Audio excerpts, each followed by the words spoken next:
이게 원래 지금 PPT가 30장이에요. 근데 제가 처음 강의를 했을 때 120장이었습니다. 이거를 줄여놓은 거예요. 그러니까 엄청나게 급하고 마음이 그렇지만 또 빨리 말씀드릴 수가 없는 것이 하나하나 개념을 이해하시면서 넘어가셔야지만 이제 정리가 되기 때문에 그렇습니다. 자, 잘 보시면 강단에서 복음이 사라지고 있습니다.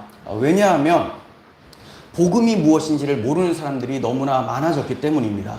분명히 예수님께서는 성경을 열심히 연구를 하되 그 성경이 영생에 대한 내용이라는 것도 너희가 알되 그것이 바로 나에 대한 말씀이다라는 것을 기억하라라고 말씀하셨죠. 하지만 사람들은 성경을 통해서 예수 그리스도와 그분의 사역을 발견하는 것이 아니라 윤리 도덕적인 교훈만을 찾기에 급급합니다. 또 세상에서 복받는 데 치중하여서 다른 복음으로 나아가는 경우가 참 많습니다.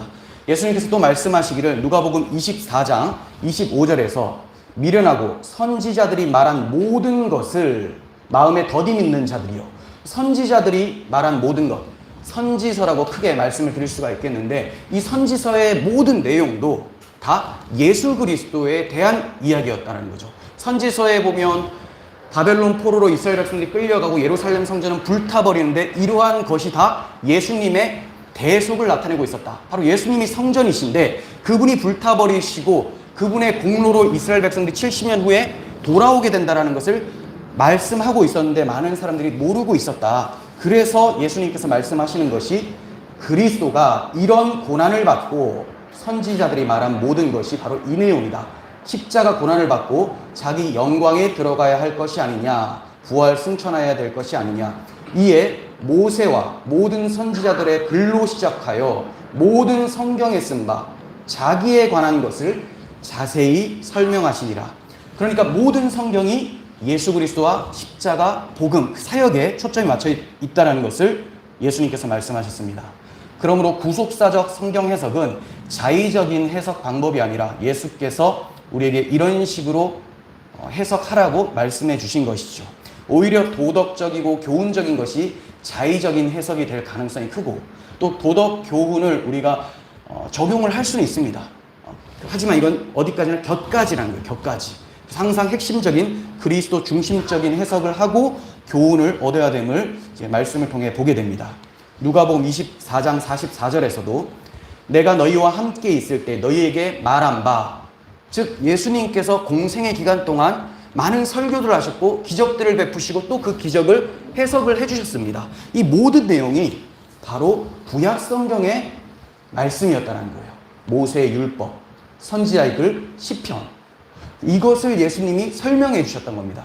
그러면 그 산상순이나 모든 복음서의 설교 내용도 나를 가리켜 기록된 모든 것, 이게 바로 십자가 고난으로 인해서 영광에 예수님이 들어가시고 우리도 참여하게 되었다. 이 말씀을 하셨다라는 것이죠. 자, 그럼 여기 보시면 율법이라는 것이 그리스도께로 인도하는 초등 교사의 역할을 하는 것을 우리는 잘 알고 있습니다. 자, 이렇게 복음을 알고 복음을 받은 사람들은 창세기 3장에서 깨어진 안식을 회복받아서 이제 안식의 삶을 살게 되죠. 그래서 성도의 인생 전체가 안식일이고 주일은 그 안식일을 기념하여 우리 인생에 안식하게 되었다라는 십자가 복음으로 안식하게 되었다라는 것을 기념하여 모이는 그러한 날이죠. 날과 달과 절기를 삼가 지키니 내가 너에게 수고한 것이 헛될까 하노라 라고 하신 것처럼 어떤 율법적이거나 절기적으로 지키는 것이 아니라 안식을 누리기 위한 하나님의 은총의 도구로서 이제 우리는 주일에 모입니다. 그러므로 반드시 이 율법을 통해서 복음으로 나아갈 수 있어야 되는데 문제는 다시 율법으로 돌아가는 현상이 오늘날에도 펼쳐지고 있다는 겁니다. 왜 그러냐? 왜 율법주의로 들어가고 왜 다시 종의 멍에를 매게 되느냐? 자, 이게 바로 그리스도의 순종에 대해서 이해를 잘 못한 결과가 이러한 결과를 낳게 되었다라고 볼 수 있습니다. 복음을 불완전하게 만드는 능동순종의 개념이라고 제가 제목을 붙였죠. 능동순종주의자들은 이렇게 말을 합니다. 그리스도는 어떤 방식으로 우리를 구원하시는가? 성경에는 없는 내용이지만 이렇게 그대로 워딩을 했습니다. 성경에는 없는 내용이지만 다음과 같은 내용을 능히 추론할 수 있다. 네, 능히 추론만 할 수 있다면 사실 괜찮습니다. 삼위일체도 어떤 용어가 딱 나와 있지는 않으니까. 근데 과연 능히 추론이 가능했는가? 그렇지가 않다는 것이 저의 주장이고요. 이분들의 주장이 뭐냐? 자, 이분들은 그리스도의 순종을요, 두 개로 나눕니다. 자, 여기 막대기 하나 있죠. 이 막대기를 기점으로 여기가 그리스도의 공생애예요. 공생애. 그리고 여기가 예수님의 죽음입니다. 그러니까 예수님의 삶과 죽음을 나누어서 예수님의 사역을 해석을 한 겁니다. 그러니까 예수님의 사역이 두 개였다라는 거예요. 두 개. 자, 이 십자가에서 죽으심, 십자가의 피로 우리의 죄를 용서하셨다라는 것을 수동적인 순종이라고 합니다. 왜냐하면 하나님께서 그 아들에게 죄를 사하라라고 명령을 하셨기 때문에 이것을 수동적으로 순종하셨다라는 의미에서 십자가에서 죽으심으로 죄사함은 수동적 순종이다. 이렇게 이분들이 정의를 내렸어요. 자, 그리고 공생애는 어떻게 보냐면 평생의 율법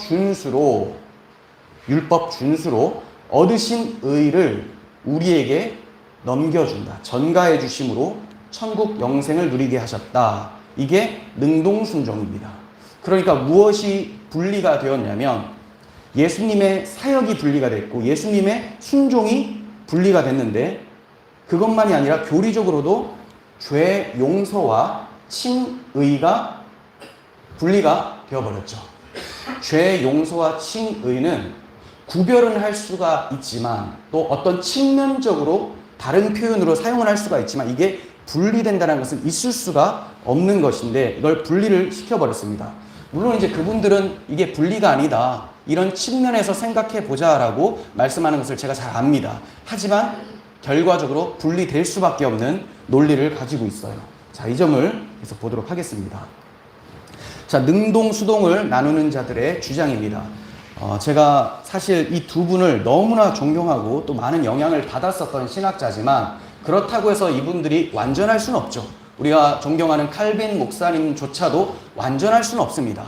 그래서 과연 이분들이 어떠한 주장을 했고 이게 무슨 문제가 있는지를 좀 살펴보고자 합니다. 존 오웬께서는 이렇게 얘기를 하셨습니다. 십자가 대속만으로는 의가 이루어질 수가 없다. 십자가 대속만으로 의가 이루어진다면 굳이 33년의 공생애를 사실 필요가 없으셨다. 자, 이 말은 십자가에서 의가 이루어진다면 예수님께서 굳이 33년을 사시지 않으시고 헤로드 왕이 영아 학살을 할 때 그때 죽으셔도 충분히 의가 되는 것 아니냐. 바로 죽으시면 되지 왜 33년을 사셨겠느냐. 그 기간 동안은 율법을 준수해서 자기가 얻으신 의를 우리에게 넘겨주시려고 칭의를 위해서 사셨던 것이다. 이런 주장을 하셨던 것이죠. 네, 그런데 이것이 굉장히 큰 오류가 있고 문제가 있는 발언이 됩니다. 그리고 이제 그레시엄 메이첸이라고 하는 웨스트민스터 학장으로 제가 알고 있는데 그분께서 임종 직전에 동료 존 머리 교수에게 둘 다 참 거장이죠. 네, 이분에게 이렇게 얘기를 합니다. 나는 그리스도의 능동적 순종에 감사하네. 그것이 없었다면 내게는 아무 소망이 없을 것일세. 네. 참 신학자라서 그런지 그리스도의 순종에 감사하네, 그리스도의 대속에 감사하네가 아니라 그리스도의 능동적 순종에 감사하네라고 표현을 한 것 같아요. 그런데 이것이 저는 참 이분의 잘못된 발언이었다 이렇게 봅니다. 우리가 찬송가 252장에서도 나의 의는 이것뿐 예수의 피밖에 없네. 나의 죄를 속하기도 예수의 피밖에 없네. 죄사함과 의가 다 그리스도의 피로 인함임을 우리는 고백을 하는데 이런 분들이 이제 이런 것을 나누어서 설명을 하고 있습니다. 자, 그러면 그리스도의 삶과 죽음의 의미가 뭐냐? 삶과 죽음. 그리스도의 순종은 도대체 무엇을 얘기를 하는 거냐? 먼저 성육신부터 보겠습니다. 예수님께서 하나님의 아들이신데 강림하셨습니다. 강림하신 목적이 뭐냐? 인간의 죄를 대속하기 위해서 말씀이 육신을 입고 오신 거죠. 죄의 대속을 위해서 오신 거예요. 그리고 3, 공생애는 무슨 목적이냐? 과연 율법 조문, 법조문을 하나씩 지키기 위해 서이신가? 아니라는 거죠. 첫 번째, 율법의 진짜 의미를 해석하고 천국 복음으로 전해주신 기간, 천국 복음을 전해주신 기간이죠. 율법의 진짜 의미는 뭐냐? 이따가 살펴보겠지만 하나님을 사랑하라. 그래서 그 사랑으로 이웃을 사랑하라. 이게 진짜 의미인데 이것을 많은 사람들이 모르고 있었기 때문에 법조문으로만 행하고 있었기 때문에 그거 아니다 하면서 내용을 가르쳐 주신 것이 예수님의 많은 설교들이었죠. 그래서 천국 복음을 증거해 주셨습니다. 이로써 성령 강림 후에 성령의 역사안이 적용이 되죠. 복음이 해석이 됩니다. 그래서 그들이 복음을 증거할 수 있는 증인으로 살 수가 있게 되었습니다. 두 번째, 대속 제물로서 무흠하심을 드러내신 기간. 그러니까 무흠함을 이제 나타내시는 기간이에요. 내가 율법을 잘 지켜서 의롭다함을 하나님께 인정받는 기간이 아니라 예수님께서 의로우신 분이심을 드러내신 기간이 바로 공생애라는 거죠. 그리고 세 번째는 율법과 선지자들이 증거한 메시아이심을 입증하시는 기간. 예수님이 바로 죽으시면 누가 예수님이 구약에 소개된 메시아라는 것을 알게 됩니까? 아무도 알 수가 없어요. 그러니까 그분을 믿어도 믿는 내용 자체가 없어져 버립니다. 그래서 구약에서 약속하신 메시아이심을 그대로 나타내신 기간이 공생애였고, 그래서 그 예언대로 예수님은 고난받는 종으로서 공생애를 사셨던 것이죠. 그래서 예수님은 대속적 삶을 사셨기 때문에 머리둘 곳 없이 괴롭게 우리를 대신하여 사셨던 것입니다.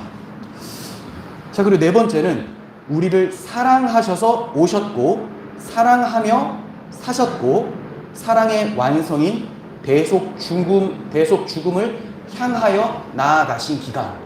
이거 이해가 되십니까? 사랑하셔서 오셨고 사랑하며 사셨고 사랑의 최절정이 죽으심이기 때문에 대리 죽음이기 때문에 거기에서 사랑을 이루셨다. 저는 이것을 율법의 완성으로 보는 거예요. 예수님이 율법을 지키셨다는 것은 이것을 지키셨다. 십자가에서 이 사랑을 이루셨음을 말씀하는 거지 율법 조문을 하나씩 지켰다라고 볼 수가 없는 것이죠. 물론 능동순종주의자들도 율법을 하나하나 지켰다라고 주장하는 사람들은 좀 드물어요.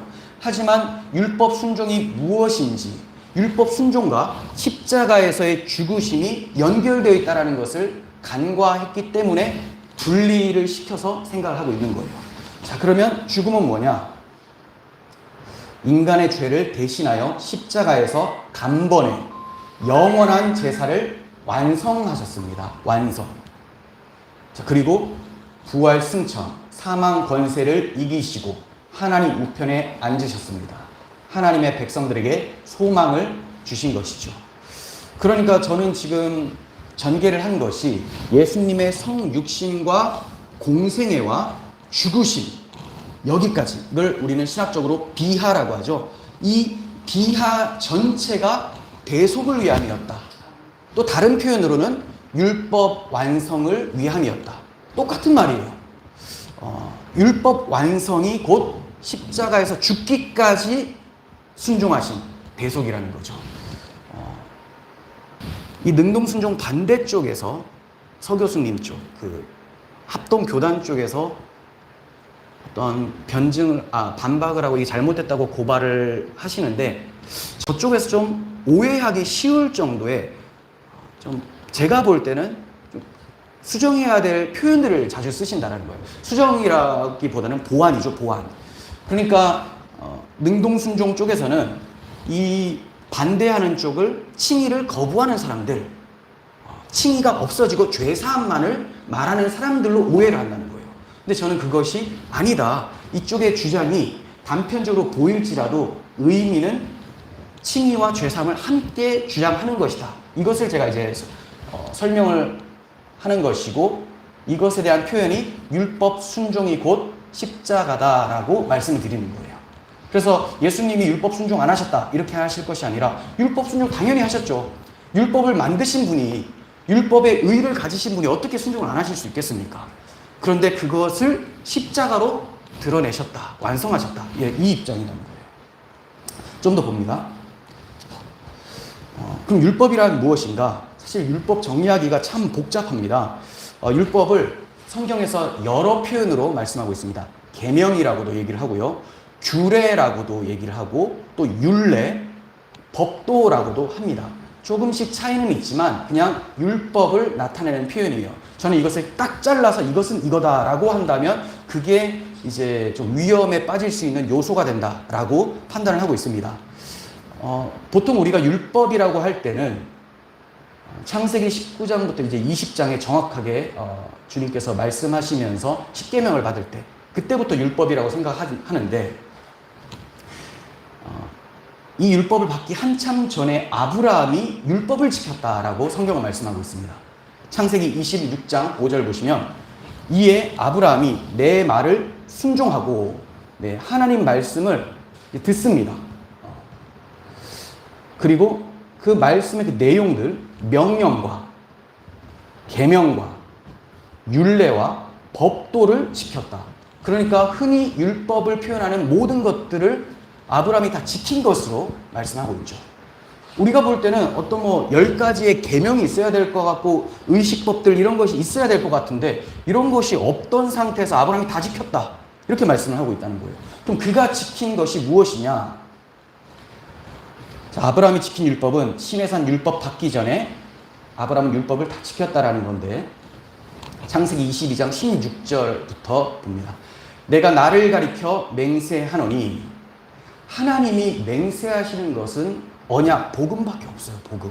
그런데 이것을 말씀하시면서 내가 이같이 행하여 내 아들 내 독자까지 아끼지 아니하였은즉 내가 내게 큰 복을 주고 내 씨가 크게 번성하여 하늘의 별과 같고 바닷가의 모래와 같게 하리니 내 씨가 대적의 성문을 차지하리라. 내 씨로 말미암아 천하 만민이 복을 받으리니 이것은 네가 나의 말을 준행했다. 창세기 26장의 말씀대로 적용한다면 네가 내 율법을 지켰기 때문이다. 이렇게 말씀을 하고 있죠. 그런데 사실 그가 의롭다함을 받은 것은 22장이 아니라 15장 6절에서 이미 있었죠. 그렇죠? 15장 6절 그를 이끌고 밖으로 나가 이르시되 하늘을 우러러 묵배를 셀 수 있나 보라. 그에게 이르시되 내가 내 자손이 이와 같으리라. 아브라함이 여호와를 믿으니 그것을 그의 의로 여기셨다라고 하세요. 여기서 여호와를 믿었다라는 것은 여호와께서 계시다, 유일신이시다 이것만을 믿은 게 아니에요. 그거는 이미 창세기 12장에서 그가 하나님의 부름을 받아 어디로 갈지 모르는 상황에서 지시할 땅으로 순종하며 나아갔을 때부터 그러한 믿음이 있었습니다. 여기서 믿음이 뭐냐?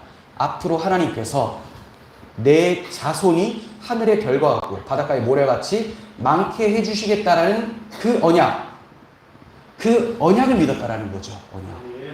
이 언약이 바로 갈라디아서 3장 16절에 잘 설명이 되어 있는데 이 약속들은 아브라함과 그 자손에게 아브라함, 이삭, 야곱에게 말씀하셨던 것인데 여럿을 가리켜 그 자손들이라 하지 아니하시고 오직 한 사람을 가리켜 내 자손이라 하셨으니 그리스도다라고 말씀합니다. 그러니까 아브라함이 믿었던 내용은 예수 그리스도를 통하여서 이제 나오죠. 큰 복을 받게 된다. 이 씨, 바로 예수 그리스도라고 하는 씨, 제라, 후손이죠. 그 자손 그리스도로 인해서 자손들이 크게 번성하게 될 것이다. 그래서 번성하게 될 것이다. 하늘의 별, 바닷가의 모래는 복수인데 내 씨라고 할 때는 제라를 단수로 씁니다. 그래서 이 예수 그리스도 한 사람으로 인해서 많은 교회들이 탄생될 것을 그가 믿었었던 것이죠. 자, 그리고 내 씨가 대적의 성문을 차지하리라. 이것도 여러분 잘 아시는 창세기 3장 15절에 여자의 후손이 뱀의 머리를 상하게 할 것이다. 대적의 성문은 가장 힘센 것이죠. 그러한 관점에서 가나안 정복 때 여리고성이 무너진 것도 뱀의 머리가 상한 것으로 이제 우리는 해석이 가능한 것입니다. 자, 그래서 내 씨로 말미암아 천하 만민이 복을 받게 된다. 네, 이것이 네가 나의 말을 준행했기 때문이다. 그러니까 아브라함이 자기 아들 이삭을 죽일 수 있었던 것도 하나님께서 자기 아들을 내어주실 것을 미리 내어다 보며 확실하게는 알지 못했을 거예요. 하지만 그 언약을 믿고 오실 메시아의 대속을 믿음으로 행했기 때문에 그제서야 네가 나를 믿음이 드러났다라고 하나님께서 보여주신 것이지 이때의 믿음 의를 받게 된 것은 아니라는 거죠. 그 전에 이미 창세기 15장 6절에서 그는 의롭다함을 받았고 그 받은 믿음을 하나님께서 그의 삶의 연단을 거쳐서 믿음 있는 자임을 드러내신 것이 22장의 사건이었던 것입니다. 그러므로 율법을 지킨다라는 말은 오실 메시아, 구약시대에서는 오실 메시아를 굳게 믿고 그분을 의지하는 것, 이것이 율법을 지킨 것이 되죠. 우리가 다시 한번 이제 율법의 진의를 한번 생각해 보겠습니다. 진짜 의미가 뭐냐? 마태복음 22장 37절부터 40절에 나오는 말씀인데 가장 큰 계명이 무엇입니까? 하나님을 사랑하고 또 이웃을 사랑하라 라는 말씀이죠. 하나님을 사랑하고 둘째도 이와 같으니 이웃을 내 몸과 같이 사랑하라. 이 두 계명, 하나님 사랑, 이웃 사랑이 온 율법과 선지자, 성경 전체에 매달려 있다.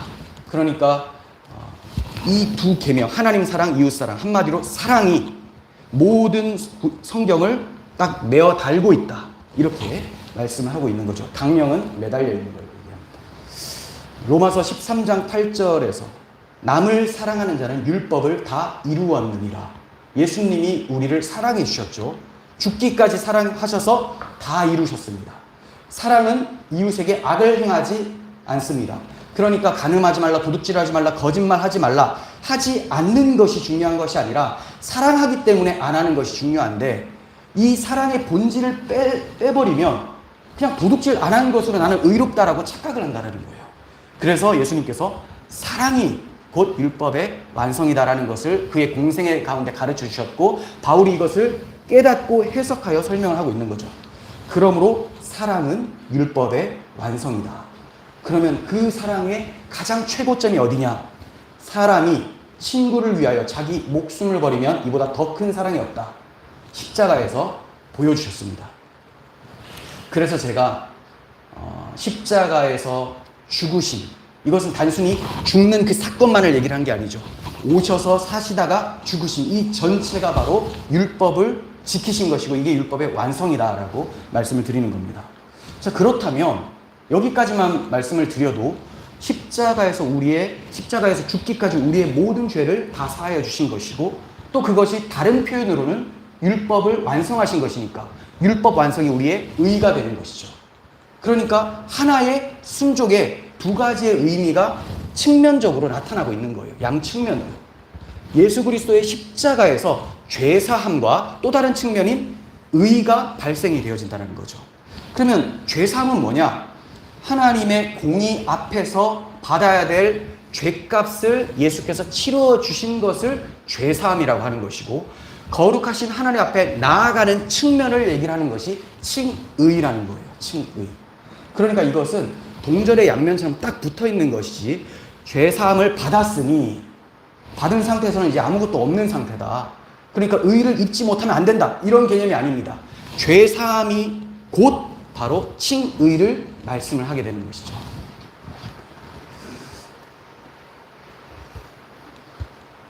네.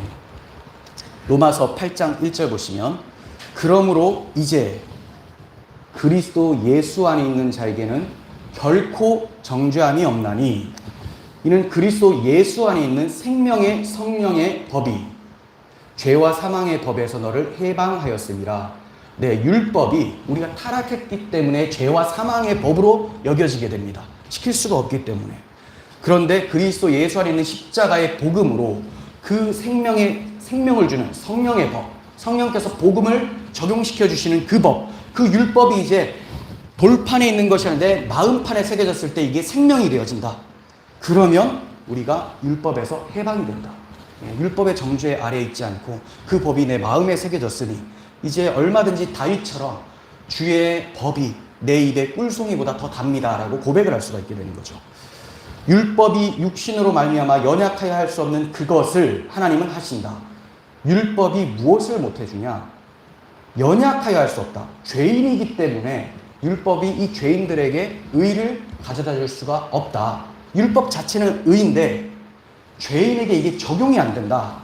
그런데 하나님이 그 의를 해주신다는 거예요. 곧 죄로 말미암아 자기 아들을 죄 있는 육신의 모양으로 보내어, 성육신이죠. 육신의 죄를 정하사 십자가에서 죽게 하심으로 정죄를 해주신 거죠. 예수님을 정죄하시고 우리는 정죄에서 벗어나게 되죠. 죄 용서, 예수님께는 정죄, 육신을 따르지 않고 그 영을 따라 행하는 생명의 성령의 법입니다. 복음을 따라 행하는 우리에게 율법의 요구가 이루어지게 하려 하심이라. 그럼 여기서 율법의 요구가 뭐냐? 의로워져라, 사랑하라. 똑같은 표현입니다. 원래 율법은 하나님을 사랑해라, 그리고 하나님 앞에 의로워라 라는 요구를 합니다. 그런데 이것은 절대로 죄인들에게 요구하는 게 아니에요. 죄인들에게 이것을 요구하지 않고, 죄인들은 그냥 하나님 앞에서 죄인이니, 이 율법에 비춰보면 죄인이지, 그러니까 그냥 심판받아 죽어라, 이게 요구입니다.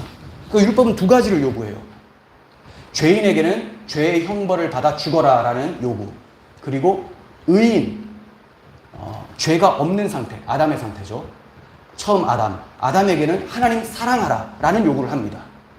그런데 이제 이 율법의 요구, 정죄받아 죽어라 라는 것이 이루어집니다. 왜냐하면 예수님이 대신 정죄를 받으셨기 때문에.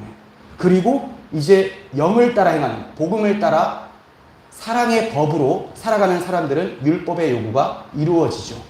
사랑하라 라는 것이 이제 성립이 되어진 거예요. 죄사함 받았으니 이제 얼마든지 하나님을 사랑하며 의로운 삶을 살 수 있게 된 것이죠. 그래서 이렇게 피가 쭉 떨어졌는데, 정죄, 예수님이 정죄받아 우리가 칭의를 입게 되었고, 죄인에게는 정죄받아 죽으라 라는 율법의 요구가 있는데 예수님이 대신 받으셨으니 이제 우리는 의롭게 살라, 사랑하라 라는 이 율법의 요구를 행하며 살 수가 있게 된 것입니다. 그러니까 제가 지금 말씀드리고 있는 것은 죄사함의 측면만이 아니라 칭의의 측면도 함께 말씀을 드리고 있으므로, 이제 우리가 지금까지 정리해 왔었던 칭의와 죄사함이 동시에 이제 나타나는 복음의 능력이다라고 말씀을 드리고 있는 거죠. 그럼 그리스도께서 의를 획득하셨는가? 이 표현 참 이상하죠? 그리스도께서 의를 획득하셨는가? 왜 이런 말씀을 드리냐면, 능동순종주의자들 중에 많은 분들이 예수께서 의를 획득하셨어야 됐다, 이렇게 주장을 합니다. 획득하셨어야 됐다. 그러니까 33년 동안 율법을 준수함으로 하심으로 자기가 율법의 의를 획득을 하셔서 우리에게 그 율법 획득한 의를 넘겨주셔야 됐다, 이렇게 얘기를 합니다. 그런데 저는 성경에서 이렇게 말씀한다고 확신을 합니다. 흠없는 어린 양은 처음부터 희생 제물로 구별이 됐습니다. 훈련을 통해서 시험을 거쳐서 제물로 완성되라라고 한 것이 아니라 그냥 제일 깨끗하고 흠없는 것, 요거 딱 빼서 이것으로 제사를 드렸다는 거죠. 마찬가지로 예수님은 오실 때부터 흠없는 대속 제물로 구별되어 오셨습니다. 그리고 공생에는 흠없는 대속 제물이심을 드러내셨습니다. 그게 율법 지킴이죠. 무엇을 얻기 위해서가 아니라 당신께서 사랑의 하나님, 의로우신 하나님이심을 나타내신 것이 사랑하신 삶이었죠. 자격을 얻는 것이 아닙니다. 의를 획득하기 위해서가 아닙니다. 흠없는 어린 양으로 대속을 이루어 주셨습니다. 그러니까 구별되어 오셨고 드러내셨고 십자가에서 이루신 것이죠. 자, 그러니까 칭의, 성화, 영화, 이 모든 것은 다 예수 그리스도의 피, 십자가 대속의 복음으로만 가능하게 된다라는 것을 말씀을 드리려고 합니다. 이게 굉장히 중요한 게, 칭의만, 아니, 칭의도 능동순종 쪽에서는 피가 아니죠. 이게 문제가 돼요. 그런데 조금 더 양보를 해서 칭의가 피로 된다라는 것을 거의 인정을 합니다. 그런데 성화도 그 피로 되는 것이냐? 그렇다는 거죠. 영화도 그 피로 인해서 우리가 영화에 참여하게 된다는 것을 보게 됩니다. 보혈의 능력이 옳은 행실을 만듭니다. 보혈의 능력이. 계시록 19장 8절에서 그에게 빛나고 깨끗한 세마포 옷을 입도록 허락하셨으니 이 세마포 옷은 성도들의 옳은 행실이다 라고 하면서 어떤 분들은 이 봐라, 성도들이 이제 의롭다함을 받았으면 율법을 잘 지켜서 옳은 행실을 나타내 보여야 된다, 이렇게 표현하는 경우가 많은데, 그들이 입었었던 이 옷이 무엇인지, 이 옷이 곧 성도의 행실이다 이렇게 말씀하고 있어요. 그 옷이 뭐냐? 이 흰옷 입은 자들이 누구며 어디서 왔느냐? 큰 환난에서 나오는 자들인데 어린 양의 피에 그 옷을 씻어 희게 한 자들, 그리스도의 보혈을 입은 사람들이죠. 이 보혈을 입었더니 옳은 행실이 나오는 거죠. 다소 부족하더라도 하나님께서는 네가 옳은 행실을 한 자다라고 인정을 해주시죠. 이게 칭의고, 성화는 이 칭의의 연속입니다. 칭의의 연속. 그래서 이러한 부분들이 이제 출애굽 광야기를 통해서 나타나는데요. 애굽에서 탈출을 할 때 의롭다함을 받는 것은 어린 양의 피로 되었습니다. 그리고 그 어린 양의 피의 능력을 보여주신 것이 저주의 바다를 갈라버리고 마른 땅같이 걸어가게 만드는, 바닷물이 한 곳에 모이고 육지가 드러나게 하셨던 그 하나님의 창조 경륜을 통해서 보여주신 것처럼 이 홍해를 어린 양의 피의 능력으로 건너게 되고 이제 광야를 지나게 되는데 6월절 어린 양의 피를 계속적으로 적용함으로써 광야를 지날 수가 있게 되는 거예요. 그래서 그들이 통과할 때도 생명 양식을 하늘의 만나를 통해서 공급을 받고, 그들의 영혼의 가람도 반석을 쳐서, 히브리어 나카라는 치다라는 단어인데 죽이다라는 의미가 있습니다. 반석이 깨어짐을 통하여서 물이 나와서 영적으로는 생명수의 강 성령께서 우리에게 오셔서 충만하게 역사해 주셨죠. 그러니까 예수 그리스도의 복음과 성령 충만함으로 그들은 건너게 된다. 광야를 지나게 된다. 우리 인생이라는 광야를. 그러다가 요단강을 건널 때 영화를 나타내는데, 요단강을 건너는 것도 언약궤를 메고 제사장들이 발을 요단강에 담글 때에 홍해가 갈라짐으로써 들어가게 된다. 그래서 약속의 땅에 들어가서, 가나안 땅은 이제 약속의 땅의 예표죠. 그래서 들어가서 유월절을 지켜라 라고 말씀하신 거예요. 유월절. 이것이 본향 땅이 아니기 때문에 너희가 이제 진짜 본향에 이르려면 항상 유월절을 지켜서 예수 그리스도의 십자가 대속의 복음을 잃어버리지 않아야지만 그 나라 들어갈 수 있다라는 것을 가르쳐 주신 것이죠. 이 점이 유월절과 무교절의 연속성을 통해서 알 수가 있습니다. 유월절과 무교절은 붙어 있죠. 그래서 1월 14일 저녁이 유월절이고 15일 아침부터 이제 무교절이 시작이 됩니다. 근데 원래 유대인들은 저녁이 되고 아침이 되니 저녁이 되고 그 다음날 저녁까지, 그죠? 그 다음날 저녁까지가 하루인데 이 하루 안에 무교절이 들어가 있다는 거예요. 그러니까 유월절 곧 무교절이 되어져서 이스라엘 백성들도 이것을 같이 혼용하여 쓰기도 했습니다. 자, 그러면 무교절을 어떻게 지내야 되느냐? 1회 동안에는 이 7일이라는 것은 하나님께서 허락하신 인생을 나타내는 완전한 수죠. 그래서 무교병을 먹어라. 광야 기간에 무교병 먹고 살아라. 예수 그리스도의 흠없는 그 의를 붙잡고 살아라. 유교병을 내게 보이지 않게 하라. 복음에 다른 거 섞지 마라. 내 땅에서 누룩을 내게 보이지 마라. 너는 그날에 내 아들에게 보여 이르기를 이 예식은 내가 애굽에서 나올 때 여호와께서 나를 위하여 행하신 일로 말미암습니다. 여호와께서 나를 위하여서 행하신 일은 마지막 재앙, 6월절 어린 양의 피를 기념하기 위해서 우리가 무교절을 지키고 유교병을 먹지 않는 거야. 우리가 죄를 멀리하고 다른 복음을 경계하며 거룩한 삶을 사는 이유는 나를 위해 행하신 일, 십자가의 대속 때문이야 라고 말씀하고 있습니다. 이것으로 내 기호와 내 미간의 표를 삼고 여호와의 율법이 내 입에 있게 하라. 이는 여호와께서 강하신 손으로 너를 애굽에서 인도하여 내셨으니 강하신 손은 유월절 어린 양의 피입니다. 애굽왕 바로가 9가지 재앙에도 굴복하지 않았지만 마지막 유월절 어린 양의 피에 그 강하신 손에 넘어졌죠. 해마다 절기가 되는 이 규례를 지켜라. 이 규례가 곧 율법이 되어집니다. 그러니까 예수 그리스도의 피의 복음을 나타내는 유월절이 율법을 설명하고 있었다. 그래서 율법을 지키는 삶이라는 것은 날마다 유월절 어린 양의 피가 되어주신 그리스도의 복음을 적용시켜가는 것. 이것이 바로 무교절 인생, 성화의 인생이다라고 말씀을 드릴 수가 있습니다. 광야 1세대가 실패한 것은 언약을 버렸기 때문입니다. 언약.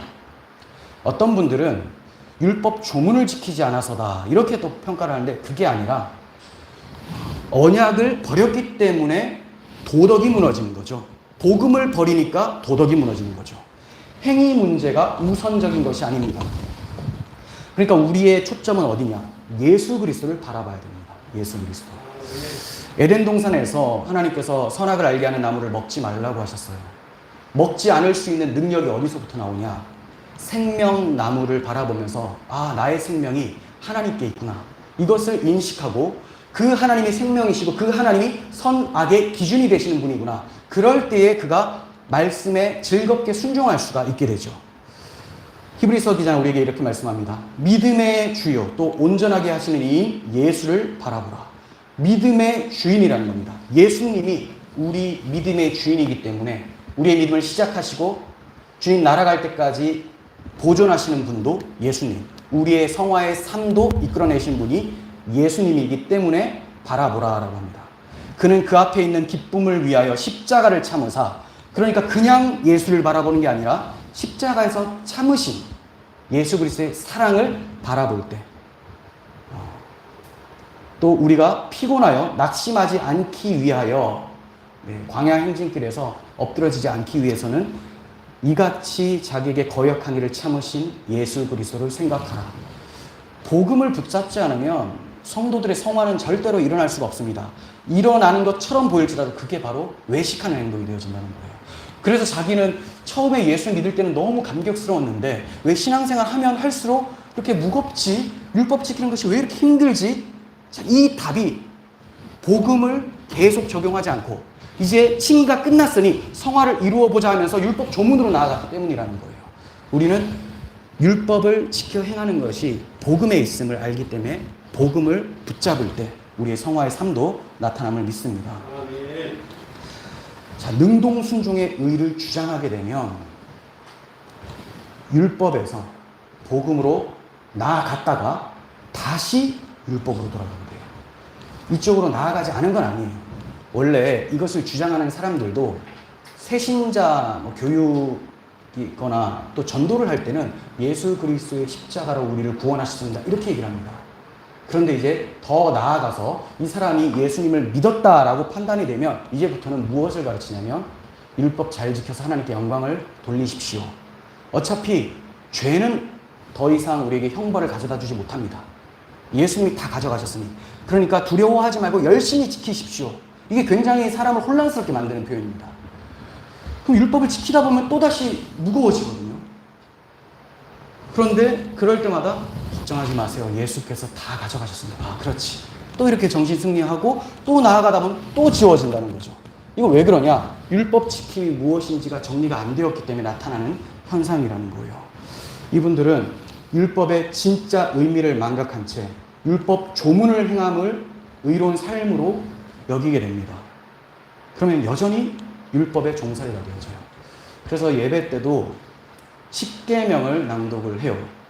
10계명 낭독 자체가 잘못되었다기보다는 10계명을 낭독하면 사람들은 그 진짜 의미는 생각지가 않아요. 진짜 의미는 하나님 사랑, 이웃 사랑인데 10계명 낭독 동시에 내가 간음하지 않았고 내가 안식일을 거룩하게 지켰고 내가 도둑질은 했구나. 마음으로 또 간음했구나. 했냐 안 했냐로 국한이 되어진다는 거죠. 인식이. 그래서 예수님께서는 이 율법은 유대인들에게 주신 것이고 율법의 진의는 모든 하나님의 백성에게 주신 것이죠. 율법의 표상은 이 표면적인 표현은 유대인. 그러니까 안식일이라는 것도 유대인들에게 해당되죠. 이방인들에게 안식일 지키라고 한 적이 없어요. 그럼 이게 우리를 포함한 이방인들, 모든 영적인 이스라엘 교회들에게는 어떤 식으로 적용되느냐? 예수께서 말씀하신 그 계명입니다. 새 계명. 내가 너희를 사랑한 것 같이 너희도 서로 사랑하라. 예수님이 어떻게 사랑하셨느냐? 십자가에서 죽기까지 사랑했다. 사랑은 율법의 완성이다. 그러므로 서로 사랑하면 너희가 내 계명을 지킨 줄로 알겠다라고 말씀하신 것이죠. 그러면 율법을 언급하는 것 자체가 문제라기보다는 왜 계명은 언급하는데 새 계명은 얘기를 하지 않는가? 그리고 10계명을 낭독을 했다면 왜 제사법, 규례는 얘기를 하지 않는가? 그 제사법, 규례 때문에 우리가 율법을 지킨 자가 되었는데 그것을 같이 낭독하지 않으니 우리의 모든 생각들이 계속 율법 조문에 메어지는 결과가 나타나게 된다는 거예요. 능동순종, 수동순종. 예수님의 삶과 죽음을 구분해버렸습니다. 칭의는 아름다운 옷을 입는 것이다. 속죄는 더러운 옷을 벗겨내는 것이다. 자, 이렇게 이들이 정리를 했습니다. 그러니까 더러운 옷을 벗겨냈으니 이제 어떤 상태냐? 저는 그게 새로운 옷을 입은 상태라고 보는데 지금 이렇게 나누어 버리면 이 잘라버렸잖아요. 이게 문제예요. 잘라버렸기 때문에 더러운 옷을 벗었으니 알몸이 되었다라는 거예요. 깨끗하긴 하지만 알몸이 되었다. 그 알몸이 더러운 거예요. 알몸이. 그래서 아담에게 뭐 묻은 게 아니지 않습니까? 알몸이 드러났는데 벌거벗었는데 수치스러움을 느꼈지 않습니까?